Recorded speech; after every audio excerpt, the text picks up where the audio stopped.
আসসালামু আলাইকুম এভরিওয়ান, কেমন আছেন আপনারা সবাই? আশা করি সবাই ভালো আছেন। আলহামদুলিল্লাহ আমিও ভালোই আছি। তো আমি গ্রামের বাড়িতে কি কাজগুলা করি আমার সংসার জীবনে, আমি সেগুলোই আপনাদের সাথে শেয়ার করার জন্য এই ফেসবুক প্ল্যাটফর্মে আসছি। আপনারা যদি ভালো লাগে থাকে অবশ্যই লাইক কমেন্ট শেয়ার করে এবং পেজটা ফলো করে পাশে থাকবেন। আপনাদের ফোনকে একটু সাপোর্ট করবেন। আর আমার চোখ ভরা পানি, আমার মনে অনেকটাই কষ্ট ছিল, কিছু অনেক কথা মনে পড়ে গেছে। তাই আমি ভিডিওর মধ্যে চিন্তা করতে করতে না একবারে চোখের পানি টলমল করে পড়ে গেছে।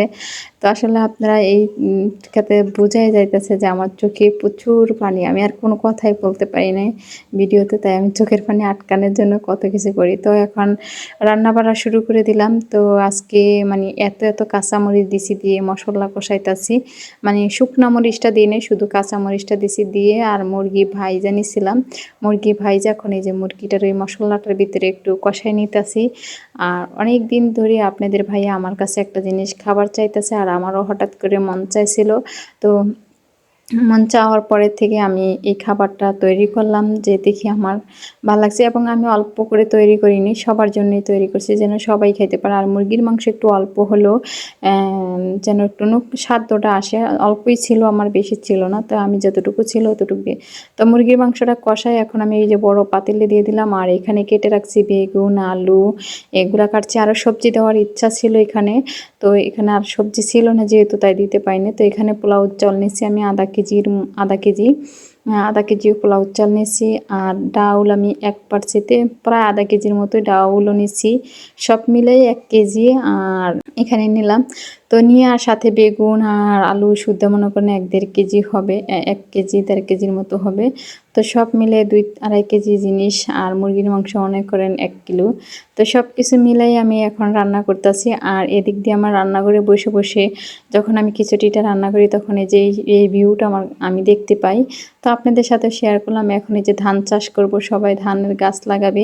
তো এই ধানের গাছরা লাগানোর জন্য যে টলার দিয়ে, আমাদের দেশে বলে বরিশালে বলে টিলার, আর এদিকে কি বলে তা জানি না।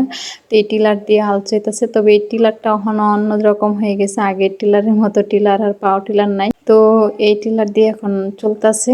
তো এখন এই যে আমি খিচুড়ি আমার পড়াই হয়ে গেছে আলহামদুলিল্লাহ। এই যে আমি খিচুড়িগুলো এখন দিয়ে দিলাম। দেওয়ার পরে এখন আমার খিচুড়িটা লাড়তেই আছি ভালো করে লাড়তেছি, কারণ এই খিচুড়িটা না লাড়লে তো আবার পরে গলবে না, একটু গলাতে হবে যেহেতু পাতলা খিচুড়ি রান্না করব। তো আমার খুব ইচ্ছে ছিল যে আমি পাতলা খিচুড়ি খাবো, আর আপনাদের দিলাবে। তো খিচুড়িটা কেমন হলো জানাবেন। সবাইকে অসংখ্য ধন্যবাদ আমার ভিডিওটা দেখার জন্য, আমাকে সাপোর্ট করার জন্য। তো রান্না বাড়া শেষে এখন আসলাম আমার নিজের ঘরের কিছু কাজ গুছানোর জন্য, আমার রুমটা গুছানোর জন্য। বৃষ্টি বাদলের দিন বুঝেনি তো, কাপড় চোপড় ধুইলে যে পরে শেষে কি অবস্থা হয়, শুকাইতে অনেকটা কষ্ট হয়ে যায়। তো তারপরও যতটুকু পারি শুকাই। সব কাপড় চোপড় ধুইছি, আমার আপনাদের ভাইয়ের কাপড় চোপড়গুলো অনেকগুলা কাপড় চোপড় ধোয়া হয়েছে। ধোয়ার পরে এখন আর আইনে এখন ভাঁজ করতে আসি। তো রাত গেছে কালকে বিকালে আইনা রাখছি কাপড় চোপড়গুলো, আর ভাঁজ করতে পারিনি। তো সময়টা এতটাই ছিল যে ক্লান্ত লাগছিল, রাত্রেবেলা আর ভাঁজ করতে পারিনি। তো ধুয়ে দিছি সকালবেলায়, পরে লাস্টে ভাঁজ করলাম। তো আমি আবার কাপড় চোপড় ভাঁজ না করলেও ভাল লাগে না, আবার যেখানে সেখানে ফালায় রাখলেও তো তেমন একটা ভাল লাগে না, সৌন্দর্য দেখে না। তো এরকম করে আমি সবসময় গুছাই রাখি। আর আমার আলনা গোছানোটা অন্যরকম একটা কি, এক একটা কালারের সাথে এক একটা রাগেল থই, যেহেতু যেন কাপড়গুলো ফুটে থাকে আলনার ভিতরে, যে ভাঁজ করা কাপড়গুলো ফুটে। তো আমি আমার সমস্ত কাপড়গুলো এইভাবে গুছাই নিতেছি, আর আপনাদের ভাইয়ের কাপড় চোপড়গুলো আমি সব এইভাবে গুছাই নিতেছি। তো কাজের ফাঁকে ফাঁকে আপনাদের সাথে কিছু কথা বলি। সেই কথাটা হলো যে কিছু কিছু মানুষের কি জানেন, একটা জিনিস দিলেও তার মন ভরে না, আর আবার না দিলেও বলবে কি দেয় না। আবার কিছু মানুষের মধ্যে আছে, তার কথা মতো চলতে পারলে সে ভালা, তার মতেও চলতে না পারলে ভালা না। যেমন আমি ধরেন আমার মতে যদি কেউ চলতে পারে, আমার সাথে যদি মিলতে পারে, তাহলে কমুকি আমি ভালা না, আর অমুকের সাথে চলতে পারলে অমুকের লেগে না ভালা না। তো এরকমই আমরা করব।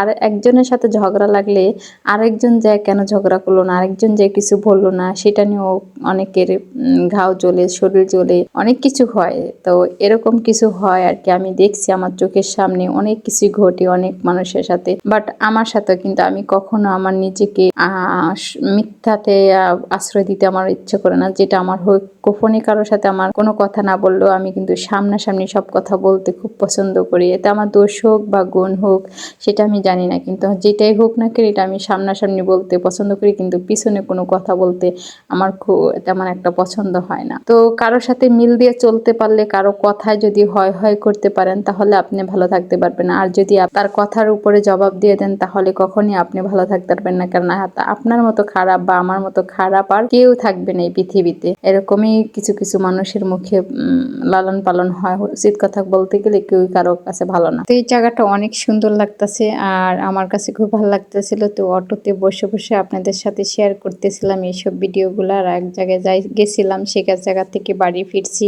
সেই অবস্থার থেকে এই জায়গাটার ভিউটা নিলাম। আমার কাছে বেশ ভালোই লাগছে। আপনাদের কাছে কেমন লাগছে অবশ্যই জানাবেন। সবাইকে অসংখ্য ধন্যবাদ আমার ভিডিওটা দেখার জন্য, আমাকে সাপোর্ট করে।